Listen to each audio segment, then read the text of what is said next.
kwathi sigeza uma ubhizi uma uthi ubhizi libele ethinta lento amangaphambili dawo.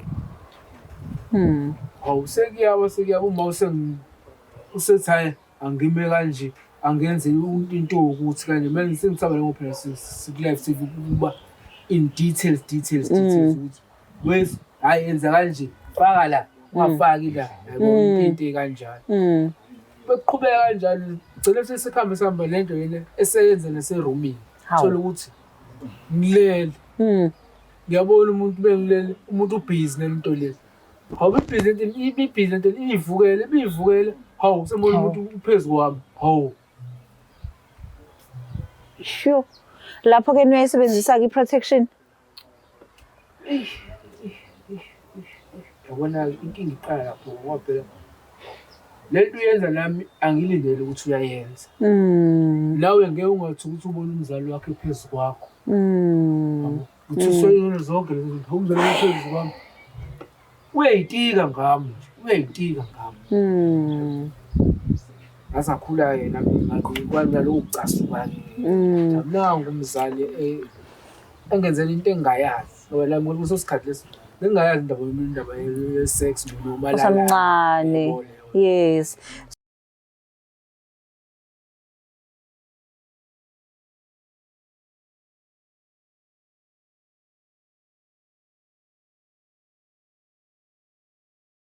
Sanibingelela nonke babukeli be-Black Life TV. Kwesinye isiqephu izinkinga zomndeni nehleli noLongstan. Namhlanje simenyiwe la ekhaya. Kwathiwa-ke kunodaba olushisayo ekumele si-athende. Sawubona sisi. Yebo sawubona. Njani? Ngiyaphila njani? Ngiyaphila. Ubingelela ababukeli be-Black Life TV usishigama. Sanibonani babukeli emakhaya. Igama lami nguWendi ngwakamzolo. Wendi Mzolo. Yebo. So Wendi namhlanje sihleli sobabili la. Simenyiwe wena wathi kunodaba. Kwenze njani? La sisi kunodaba nje elungangihleli kahle. La nginenkinga mayelana nobhuti wami. Ubhuti wami le kwashona manje. Angimtholi kahle. Okay, mhlambe ke before kushona uma ke sikhulume nge-relationship yenu esakhona like nikhule kanjani nibanga ke ekhaya? Siba u2 ekhaya mina nobhuti wami. Mina ngimdala nginaye namncane. Okay. So kodwa besingahlali soba u2 isikhathi esiningi. Yena ubehlala noma isikhathi esiningi. Ekukhuleni kwethu sikhule nje bezizwana. Bezizwana sisakhula sisabancane bezizwana nje sitholana nje. Kusho sinami bengumuntu ohlala esikoleni. So yena behlala noma isikhathi esiningi la. Okay. So manje ke ngobuthi ke nizalwa niba u2 nizalwa emshadweni kamama nizalwa kanjani? Sizalwa ubaba bahlukene. Mina nobaba wami naye nobaba wakhe. Okay. So injani ke relationship yakho nobhuti wakho? Manje ayikho right. Ayikho right. Njengoba ngisimchazile eqaleni ukuthi nje umuntu one-anger. Umuntu nje izinto uyayivalela kakhulu esifubeni. Akafuni ukukhuluma noma ngimbuza ukuthi yini wrong ngawe. Ungithatha nje yangibhekisele. Akakwazi nje ukukhuluma nami kahle.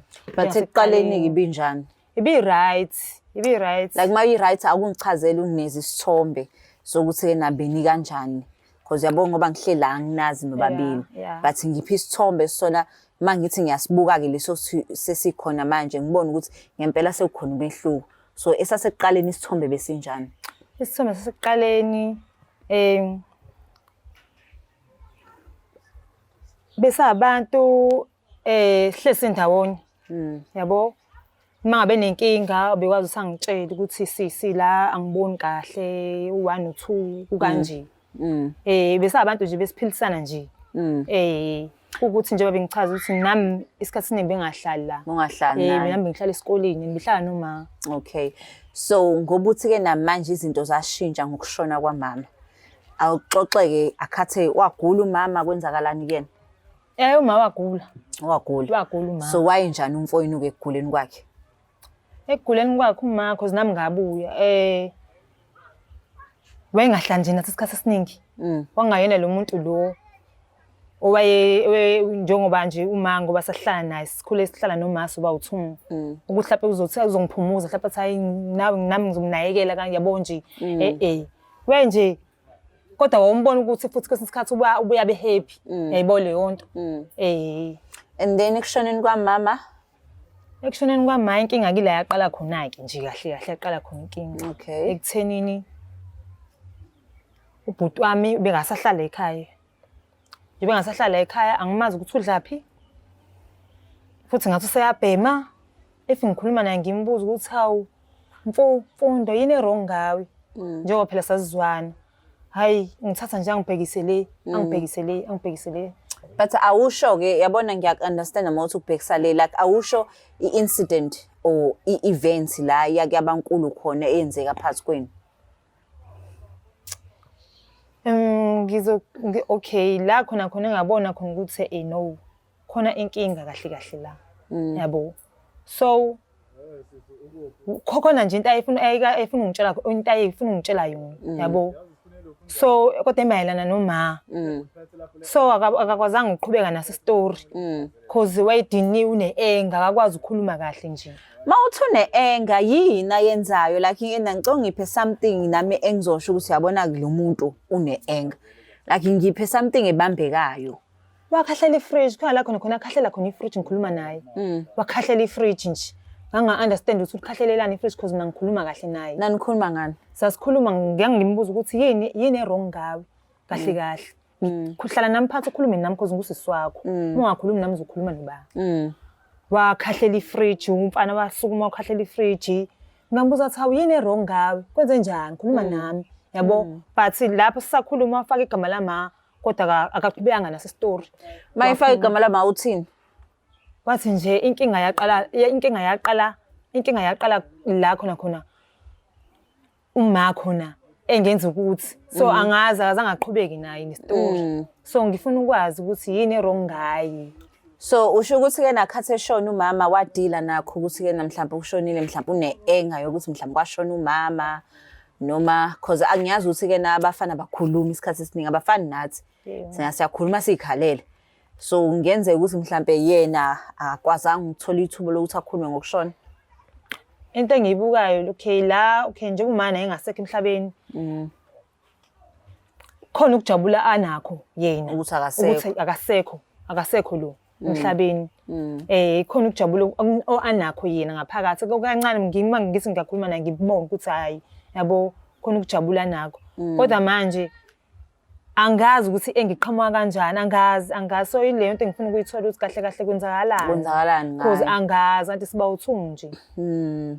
So ubhuti wakho sizomlanda uthe umfundi angithi yebo mfundi sizomlanda sikhulume naye ngikuza ukuthi ke na uvesana khahlela ama fridge so ngiyakhahlela ihlalo zami nama camera. So asithemba ukuthi ke na uzokwazi ukuthi asho ukuthi yini lemphethe kabi oyimhlukumezayo emoyeni. Wena ke usuready ukuzwa ukuthi ke na yini lemhlukumezayo? Ngiready kakhulu ngiyafuna ukwazi ukuthi yini wrong ngaye ngiyafuna ukwazi lapho nami la ngizomsiza khona ngimsize sibambene soba uthi because phela ekugcineni ubhuti wami akukho la ngizomlahla khona. No uqinisile lapho. Yo nezwela ke babukele emakhaya asimlanda ubhuti wakhe umfundo siza ukuthi ke na yini le emenza ukuthi agcine sekhahlela nama fridge ekhaya bexabana bengazi ukuthi babangani. Asimlande.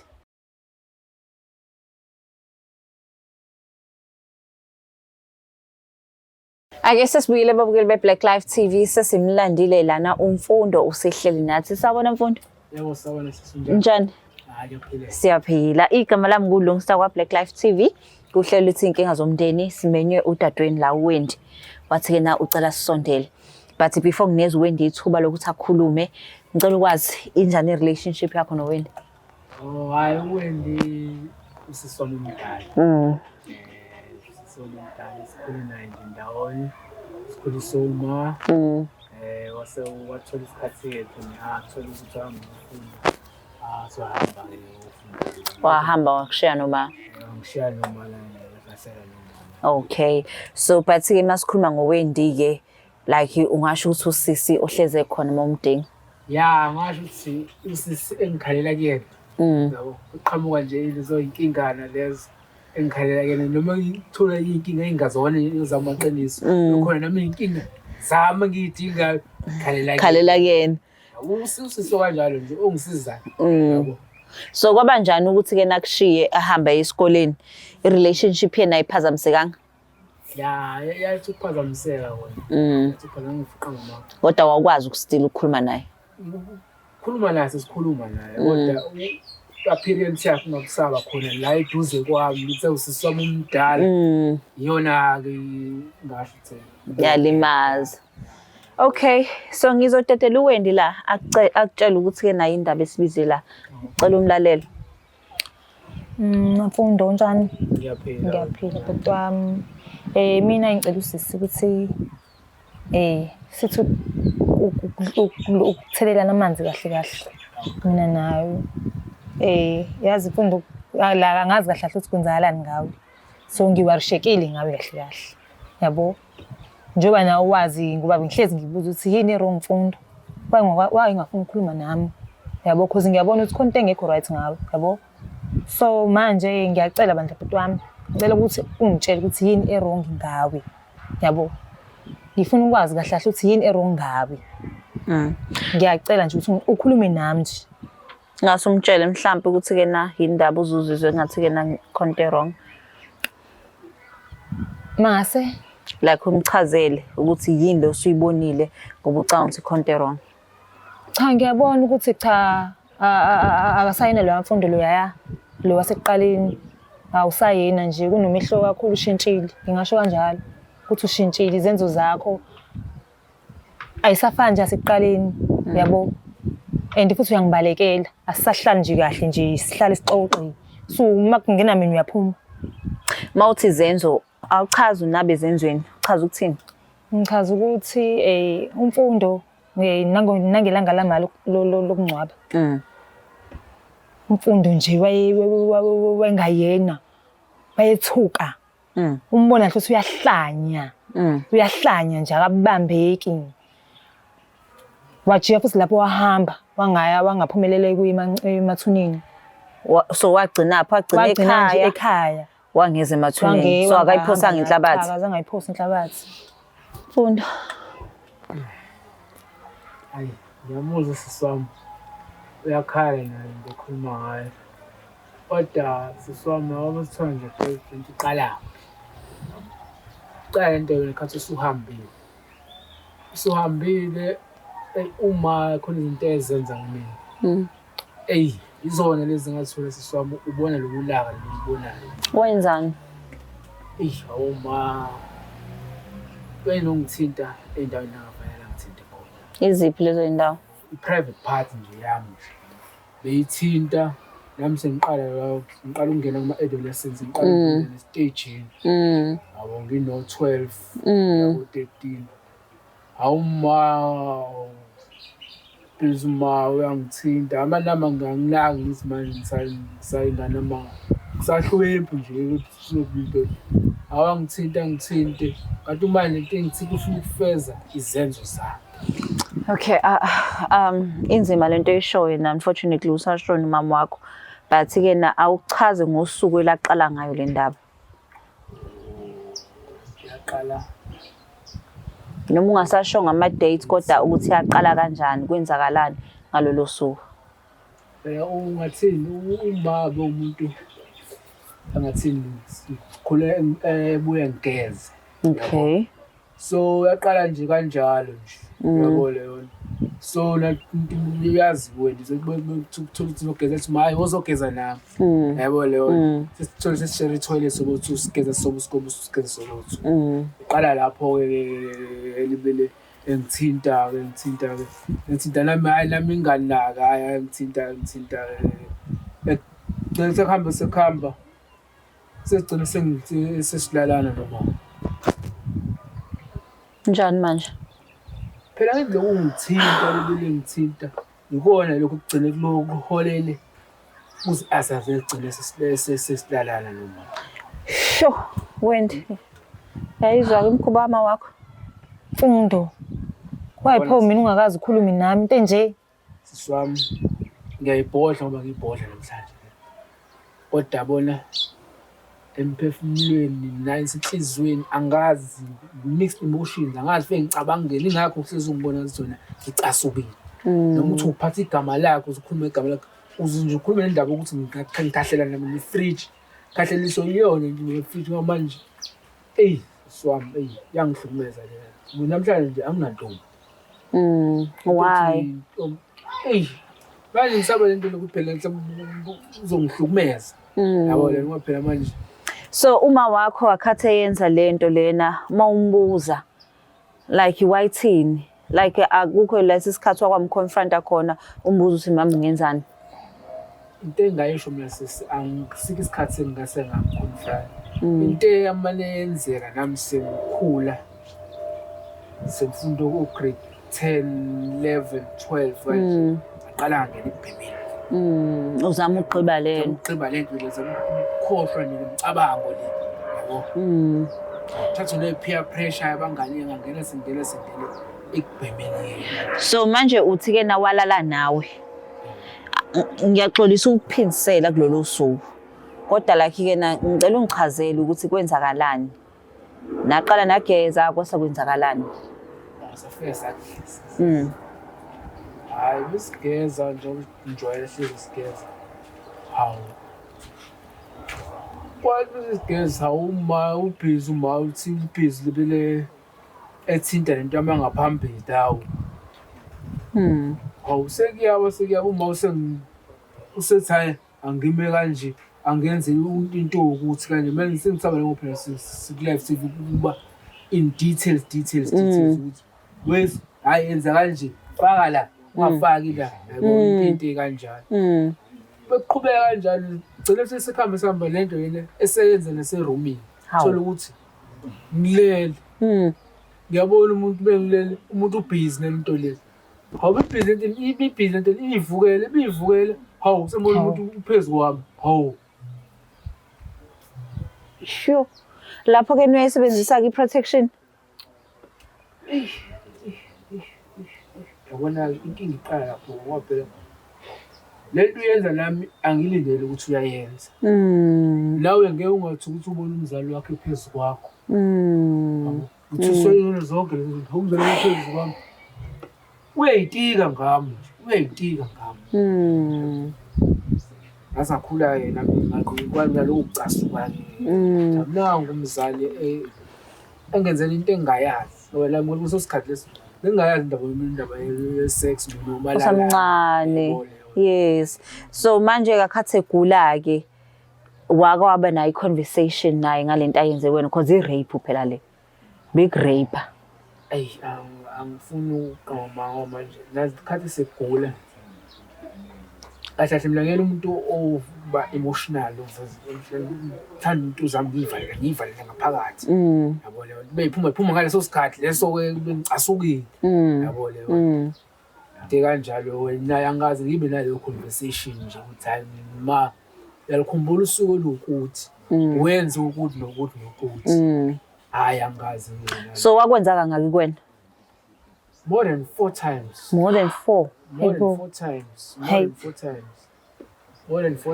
Uyezwa wena ukuthi uma wakho bemenzani bhuti wakho? Ngiyezwa singisashokekile nje ukuthi engaka ayenza ingade yenza enganini. Angazi ngempela angazi kuhlasimula umzimba nje. Ngokusho kwamfundo lezi zinto ayishoyo izinto ezilindele kuma wakho. Hey izinto engayilindele ngempela kuyeni. Angilindele nje ukuthi izinto engenza uma ezenza inganeni yakhe. Uyacabanga? Hayi angilindele nje ngempela. Wena mfundo awusakhulumi ngani ke noWendi ngoba u10 anikwazi ukukhuluma. Like ushaya ikhwela lokuthi ayibo ngiyafa phela.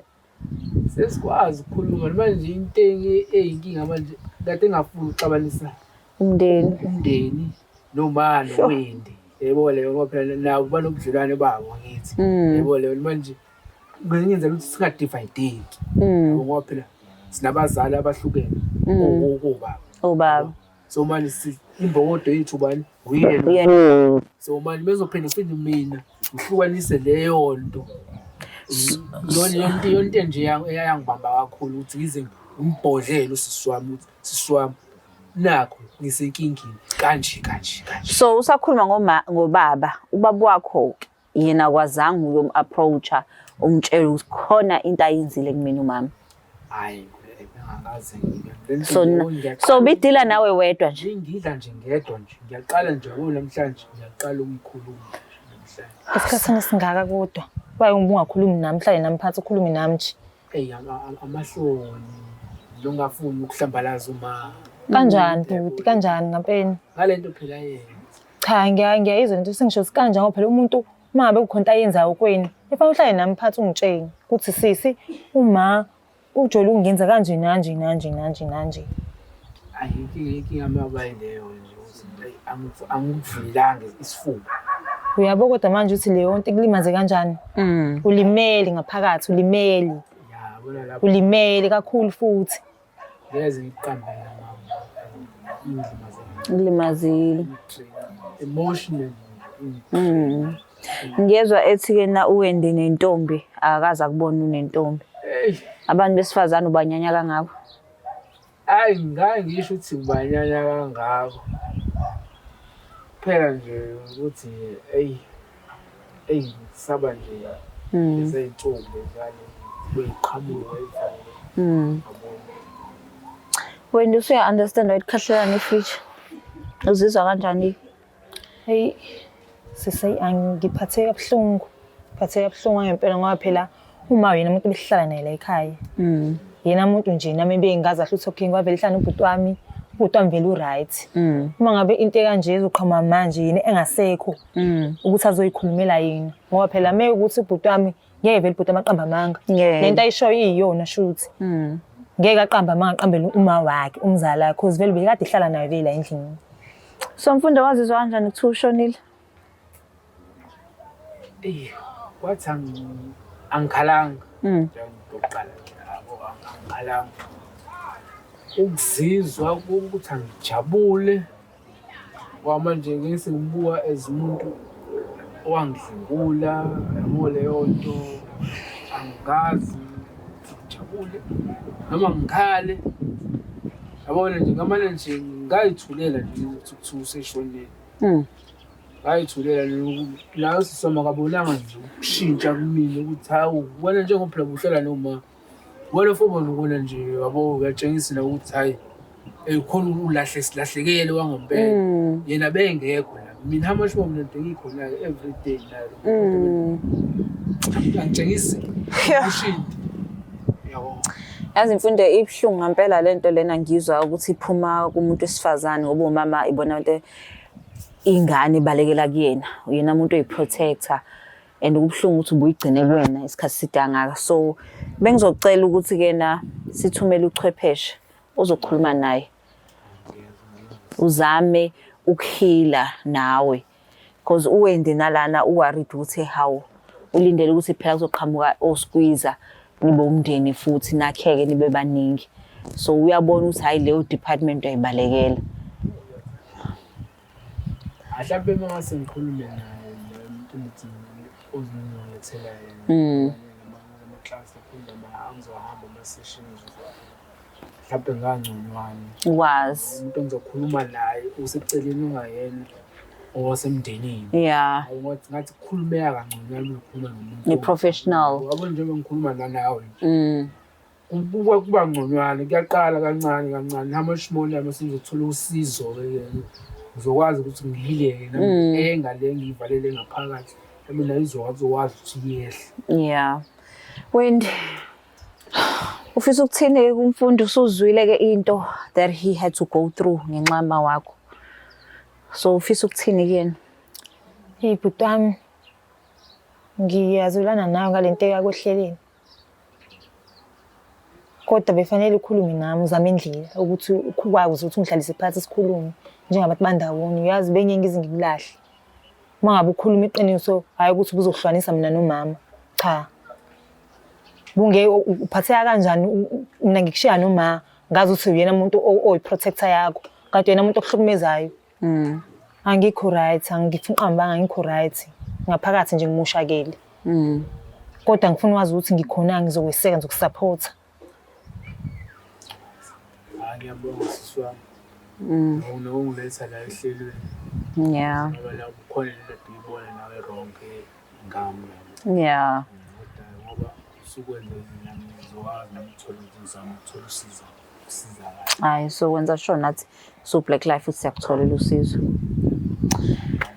Yo, ngiyayizela ke babukele be-Black Life TV ukuthi kena inkinga umfundo waye ngobe ne-enga but i-enga edala uma wakhe ukuthi amnukubeze sayingane and okubuhlungu ukuthi lento bimudla yena yedwa engakhulumi namuntu but ku-Black Life zenza sure ukuthi uyathola usizo ukuze ayiprocess yonke lento aqale i-healing process yakhe. Sibonga kakhulu kwe-Black Life TV. Please mawukuthi nawe khona umuntu okunukubezayo and uyasaba ukukhuluma, khuluma uzothola usizo. So wenza sure ukuthi umkhwanazi uyafika lapho.